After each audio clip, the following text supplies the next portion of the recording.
And so the last type of skill I'm going to talk about is what we call basic speed of processing. This is basically how quickly does the information, say in a visual task, move through the visual system to a decision stage and then to where you can actually make a button press and actually get a response out. And so this is yet another area where playing this type of video game, these action video games, leads to very clear enhancements. So if you look at the entire literature, there's now a pretty substantial number of studies that have shown that playing action video games leads to much faster reaction times, and critically faster reaction times without making more errors. So it's very easy to respond faster if you're willing to make more mistakes. It's much more difficult to respond faster but not make more mistakes. That indicates that you're actually processing the information just as well but faster. So playing these action video games leads to about a 12% increase in speed of processing. They respond about 12% faster without any change in the error rate. They're essentially getting through more responses per unit time correctly. And this is important for kind of a range of skills. Almost all aspects of cognitive aging are often linked back to reductions in speed of processing. So as you age, you tend to see that individuals become kind of generally slower at all tasks. So you can think of action video games in this case as being essentially the inverse of this. They're kind of generally faster at all tasks without actually paying a cost and error rate. And so most of the studies in this field have been done with college-aged adults, but this is true in older individuals, it's true in younger individuals. For instance, in younger individuals, you'll often see effects where, for instance, 7 to 10-year-olds who play action video games show the same type of visual capabilities as fully grown adults who don't play action video games. So it can be a pretty sizable effect. And the types of training that have been done in children have often been for kind of practical reasons. So for instance, one common issue in children is dyslexia, which is essentially just a age-inappropriate level of reading ability. So it's an individual who can't read at the level of expected from their age group. And so a group in Italy actually showed that training on action video games improves reading speed.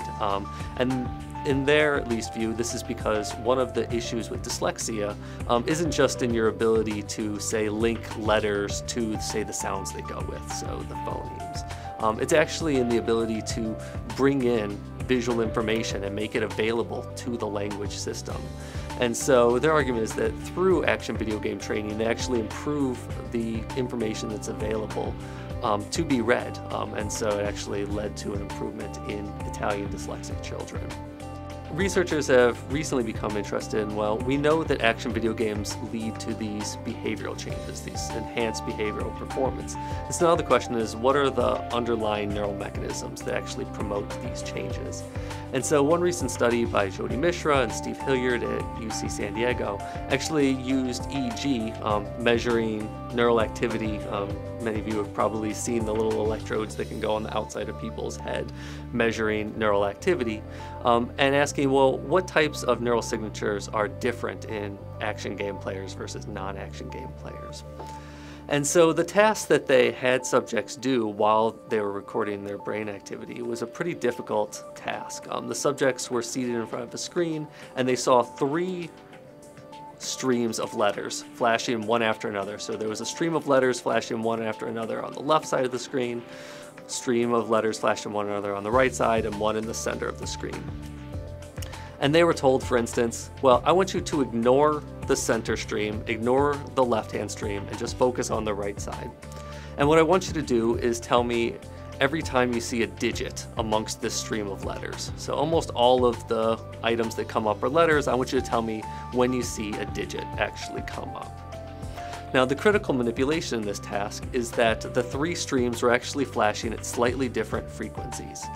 So for instance, one may be flashing at 8 Hertz, one may be flashing at 10 Hertz, one may be flashing at 12 Hertz. And this is important because then we can actually go back in to the neural traces and say how much neural activity is being devoted to this stream over here that they're supposed to be flashing at. We can see how much neural power is there at 8 Hertz. That's going to tell us how much of their neural processing is being devoted to this stream that they're supposed to be paying attention to. And we could also ask how much of their neural processing is being devoted to these two other streams that they are supposed to be ignoring.